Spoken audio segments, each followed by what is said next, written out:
So I'm back, and what is maybe my last session for understanding loss and how it affects us. Once again, I want to thank each of you for seeing it through, for working, for processing, for having a deeper look. I know some of you have taken absence because there is just too much to look at. That's okay. There are no rules. This information is on this group. You can always go back and re-look at something or re-investigate it. So welcome back to our 8th session. And today I'm going to talk about the loss and how it affects the whole person and how we can care for ourselves in a shortened way. Hopefully once the COVID-19 pandemic is over, and I presume it will be best for next year, perhaps you can join me for a course, whatever you feel you're ready for, be it a self-awareness course, be it from Poor Me to I Am, be it from how to put Humpty Dumpty together again, to care and take care and learn how to do that for yourself. So welcome back to our last session.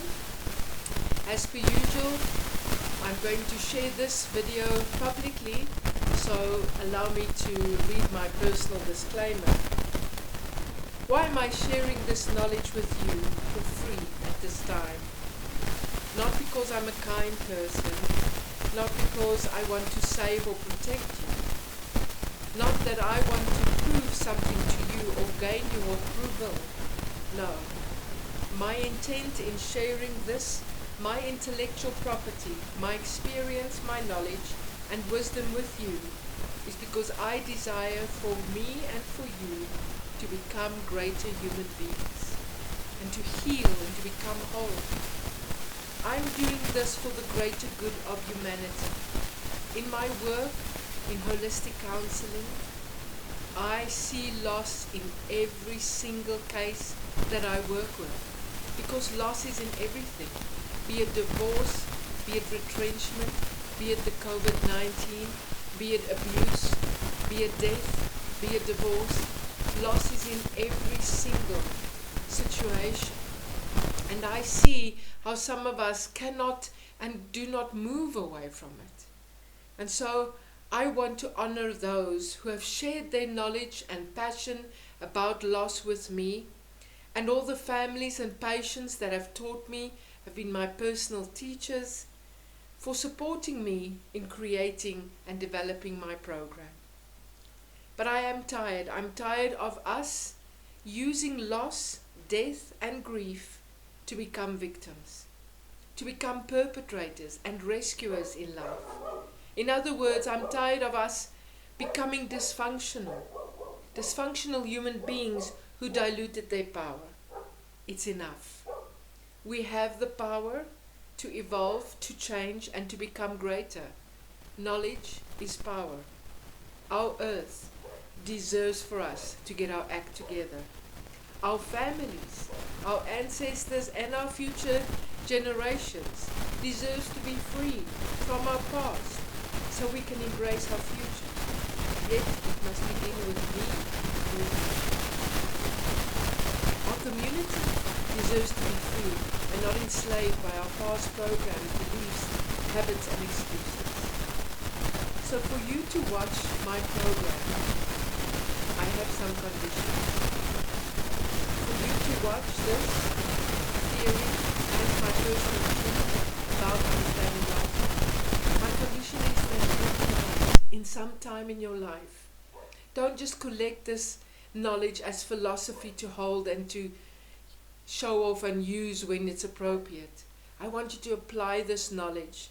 I want you to take responsibility for your loss. Take responsibility for where you are in your loss process. Take responsibility for your perceptions, your thoughts, your words, your deeds, your actions. Own your excuses and habits.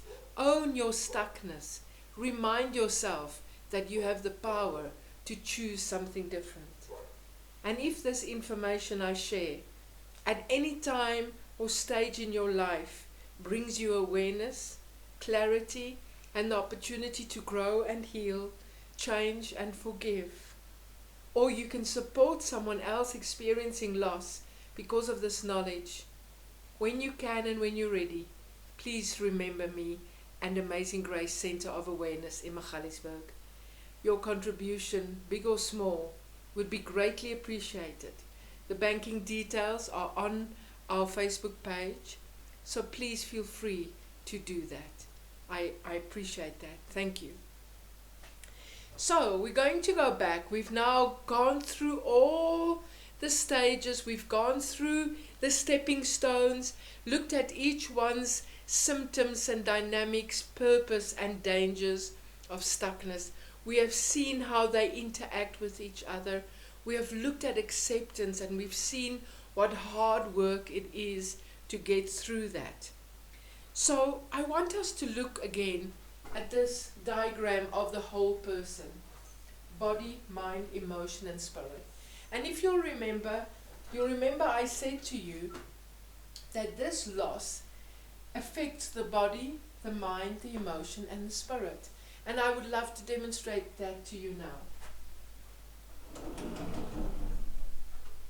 So, if we take that 700 Rand speeding fine that you got that from, I want you to brainstorm with me. What did that person, if this is the person who had the 700 Rand speeding fine, let us identify what did they lose physically because of that fine. What did they lose physically because that 700 Rand fine? Okay, I can hear some of you say they lost the money. Yes. What else did they lose physically? Time, perhaps. Time to negotiate, time to make plans. Yes, maybe time. What else did they lose physically? Physically, what did they lose? What can you come up with? Maybe some sleep because of stress. Possibly. Maybe we stop eating, maybe we eat too much. Okay? But we didn't really lose that much physically. What happened to us mentally since that person got that speeding fine? Remember, before you got that speeding fine, you were driving, minding your own business, listening to your favorite radio station, and then that maniki jumped out, pulled you off, and that whole process of loss started happening. So what did you lose mentally because of that 700 Rand speeding fine? Peace of mind. We lost peace of mind. Before, we were minding our own business, listening to our favorite radio station. All of a sudden, our mind is bombarded with what, when, how, why. We looking at different stuff. And so our mind becomes extremely busy.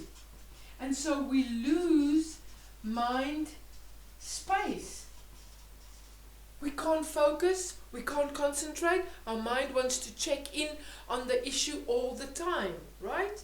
So our mind becomes so busy, and our mind does a lot of the bargaining. Maybe I should do this. I'm going to write a letter. I'm going to do this. Why didn't they do this? What if I do this? Our mind becomes so busy. And in that, we get a lot of confusion. We lose concentration. And we lose that peace of mind. The mind becomes over busy. It's working so hard. It cannot stop, and it's controlling everything. The mind is wanting to control this outcome. And so we become confused, we become busy, we start exploring, we start bargaining, we start doing a whole lot of stuff, and we actually lose space, we lose concentration, we lose that peace of mind. What happened to this person emotionally since they got that 700 Rand speeding fine? This is that filing cabinet drawer with all the emotions in. So which emotions, which files opened because of this loss. Anger, absolutely. But do you also see the anger that took place in the mind? Because we don't just feel emotionally, we can feel in our mind, we can feel in our spirit, okay? So yes, anger, sadness, denial, although denial is also a mental thing, right? What else did we feel because of this? Unfair, which is maybe part of anger. We felt the loss, yes. What else did we feel? Humiliated. Now we have to tell our child we can't buy them their shoes or they can't go on that trip because we had to spend that 700 rand, okay? What else? There's fear. Fear of what are they going to say, fear of losing control, fear of being out of control, okay? What else is there? Depressed. Yes, we feel depressed, okay? The depression file went only. We feel lonely. We feel hopeless. We feel like a failure. We feel alone. We feel, what else do we feel? What else happened to us emotionally because of that 700 rand speeding fine? We felt forgotten. Okay? We feel exposed.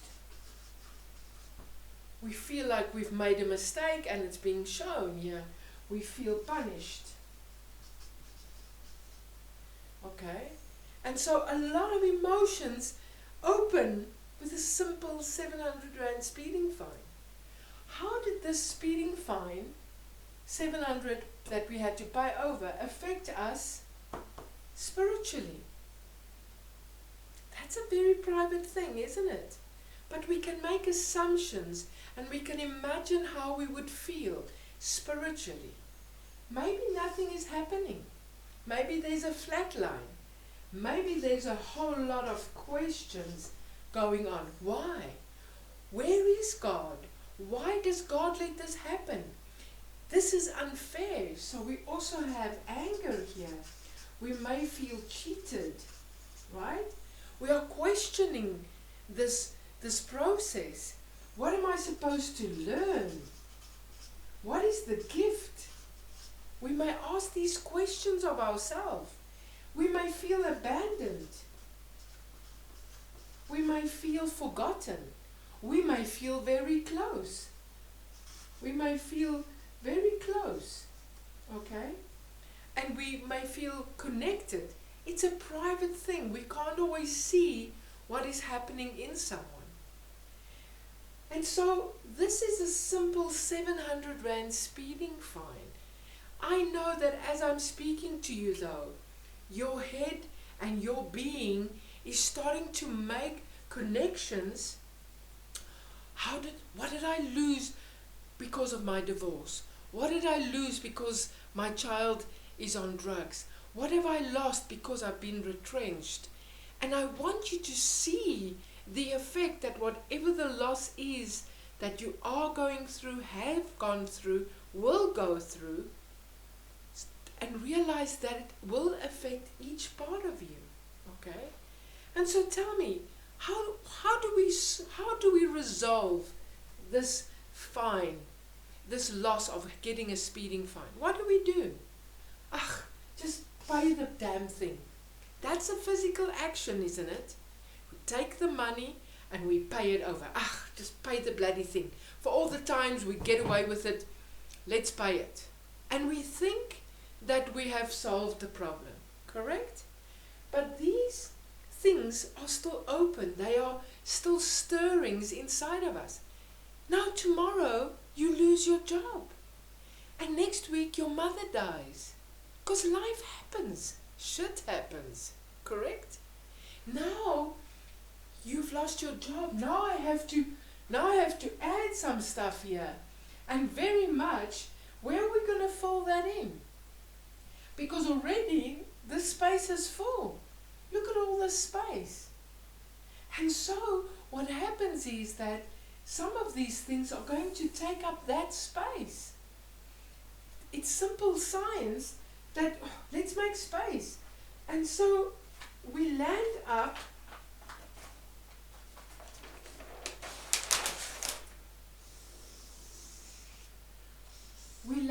looking something like that. We lose that balance inside of ourselves. And now emotions have taken up all the space, and our mind, and there's a little space for my body and my spirit. There is out of balance. And now when something happens, who has got the power? Who has got the multiple things, power, space, time? Is emotions. Emotions is going to start controlling me. I'm no longer in charge of my emotions, but my emotions start dictating how I will respond to every little thing that happens to me. I will start looking, when I look at life, I have to look through the emotions because it has clouded and taken up so much space. And so we have to realize that this loss has had an effect on all these things. Excuse me. And so if I want to find balance, if I want care, healing, growth, if I want any of those things, I need to realize it must happen on a physical level. This must happen, let me use another color, on a physical level, but it also has to happen on a mental level, on an emotional level, and a spiritual level. Care and healing and growth has to happen on all those levels so that we can find that balance again. So we can take our power and our control back from our body, from our mind, emotion and spirit. Because then we just disappear. And this starts running our life. This picture becomes our new norm. That's not how it's supposed to be. We are supposed to work at looking at equal parts. And so what we need to do is we need to work on a care plan for self, a care plan that includes body, mind, emotion and spirit. Correct? And I'm going to share with you a simple formula. And I promise you, it takes a bit of effort and it takes a little time and dedication. But I promise you, if you start this, if you can write and create a plan for yourself, you will find your power and you will take charge and you will set this care plan on a roll and you will change the situation. But you have to do the work. So please, a very good thing to do. Yes, you've noticed this is what I look like. It's not bad. You're not failing, but you understand that this is a temporary thing. We're not supposed to die that way. We're supposed to try and live like this every day, inclusive of all the parts. It doesn't deny our pain, but we don't allow our pain to take over the picture.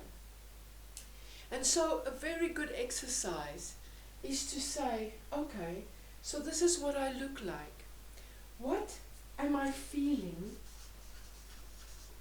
physically? You have to assess. You have to do like a scan on yourself and ask yourself, what am I feeling physically right now because of this loss? And identify, and do not be in a rush. Create this table for yourself. Set it out on a book, on a big piece of paper, and as things come up, go and write it down. It's going to take you a few days to really get the whole picture down and to start really putting this plan into action. But please do it. Don't just force your mind to remember all of this. That is unfair. So identify, what am I feeling physically? I'm tired, I have headaches, I'm losing weight, I'm eating too much, whatever it may be, you have to be brutally honest with yourself. You're doing this for yourself, not for anyone to see and tell. You also go to your mind and you're saying, so what is my mind feeling? Yes, your mind can feel. And we don't often ask ourselves, what am I feeling mentally right now? And as you are sitting here now, I want you to think, what are you feeling mentally right now? And you will see, you can't just give the answers, because you actually have to go there and you have to peep in and observe and get an idea of what is it that I'm feeling mentally. Am I tired? Am I stimulated? Am I concerned? Am I stressed? Am I powerless? What is it? And no judgment. You are just identifying what are you feeling. Then we do the same emotionally. What am I feeling emotionally? Because of the loss, or right now in this moment, whatever exercise you feel you want to do. How am I feeling emotionally? I'm sad, I'm grieving, I'm excited, I'm lonely, whatever it may be. Identify it, write it down. Spiritually, what am I feeling spiritually? And often here I can see the shock in people's faces, because they've never thought of their spirit. They've never thought of asking, what am I feeling spiritually? What am I feeling spiritually? And sometimes they can't say anything. And that's okay. Then it's empty. Then it's disconnected. It's okay. You are identifying. Remember, you are stepping in now as the carer of yourself. You are detaching. You are the observer. These are 4 partners in your life. But you have given this partner the go-ahead to run the show. And this partner has not been thinking of other partners. It is taken over. And so now you have to step back as the CEO of yourself, and you are doing an assessment. What are you feeling spiritually? Nothing? Connected? Empty? Sad? Fear? Angry? What is it? No judgment. Write it down. Then we have to go and say, so if my body is feeling X, Y, Z, what is my body needing? What does my body need because it has experienced this loss and it is feeling all of this? And we write down, we identify, if this is the feeling, what does that feeling need? If I'm tired, what do I need? Rest.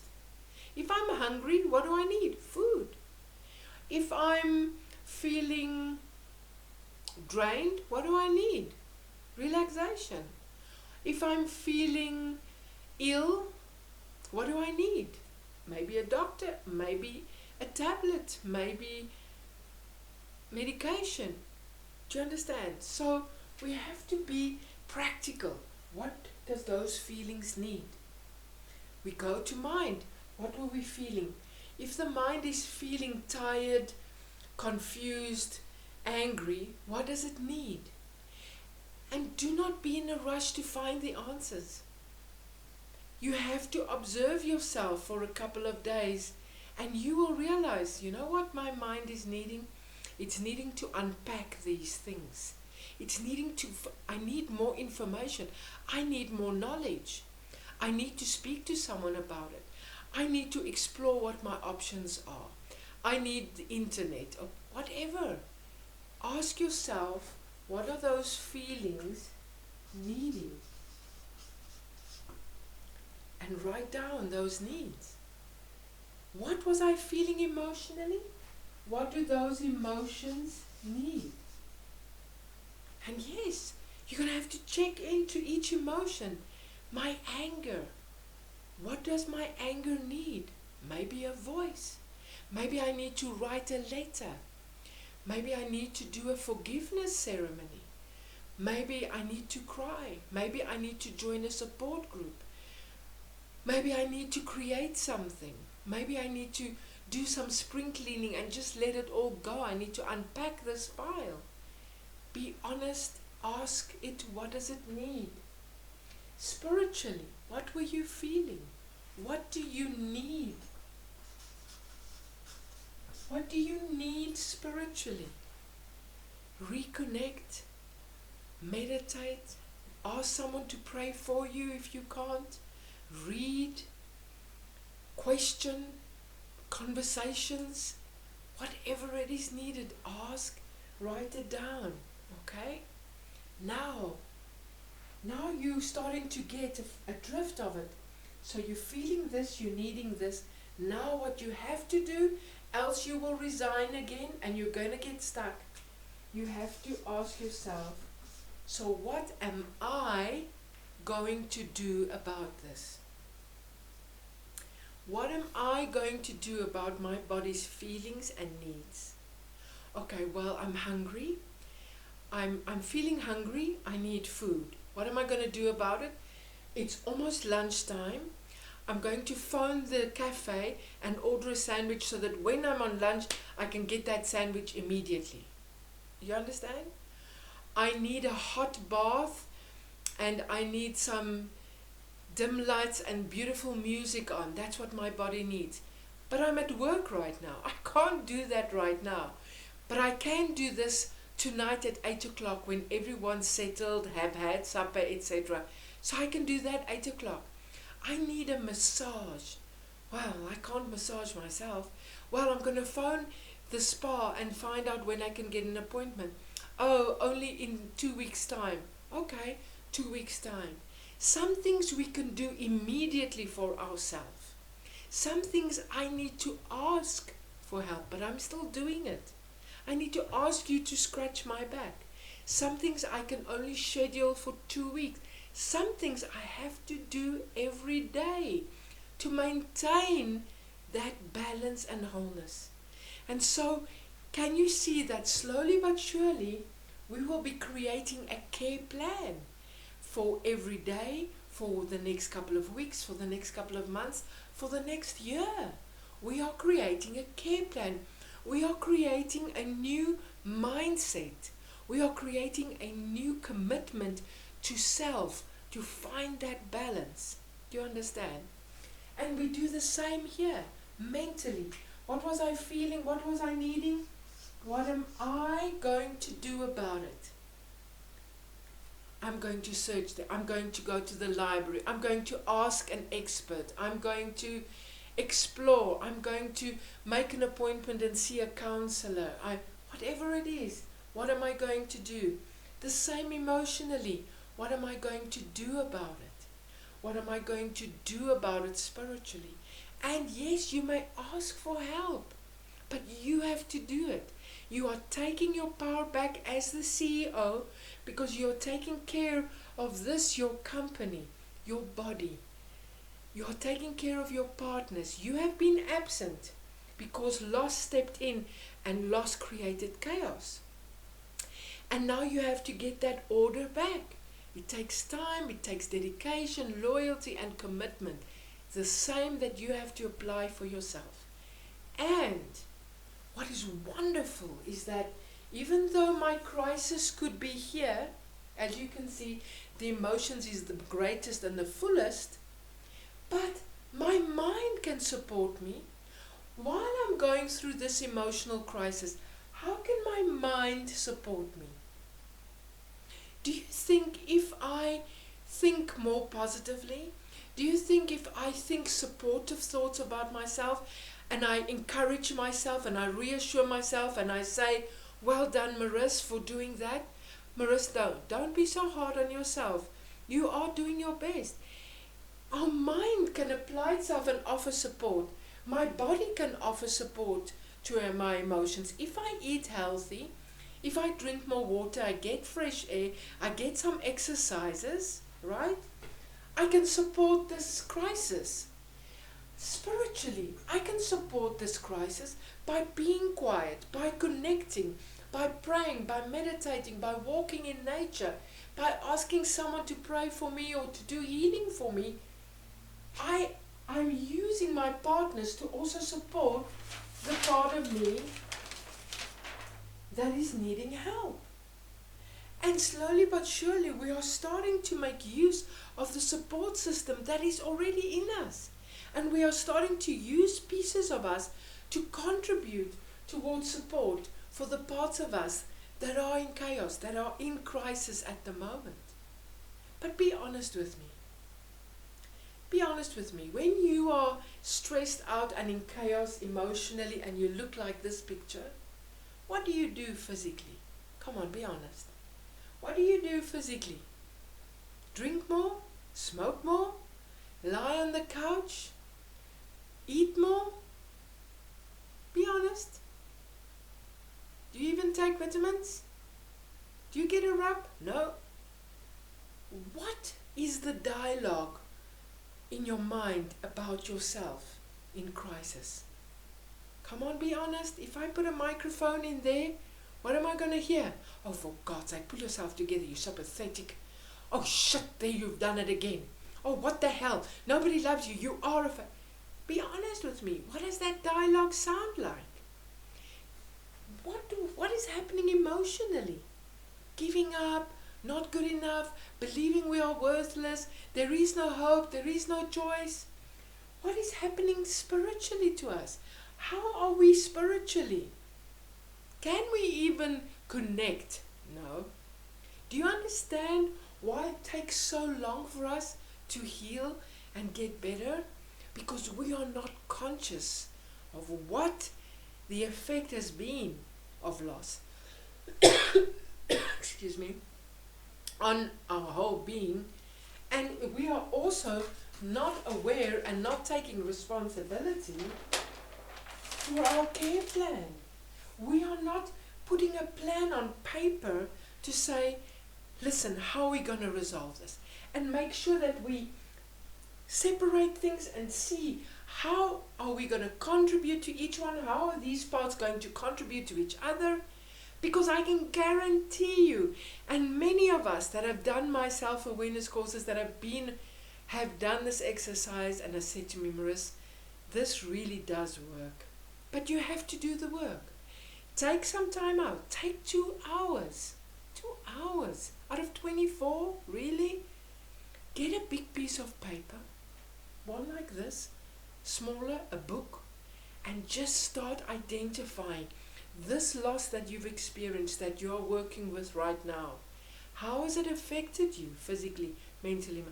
Have a look at what you look like so you can understand why you are needing to care for yourself, and start putting a plan in place. Start giving yourself the support, the correct dialogue, the correct emotional love, support and respect. Spiritually, let us open up. There is so much power spiritually available to us all. It's unconditional and unlimited. There's no condition.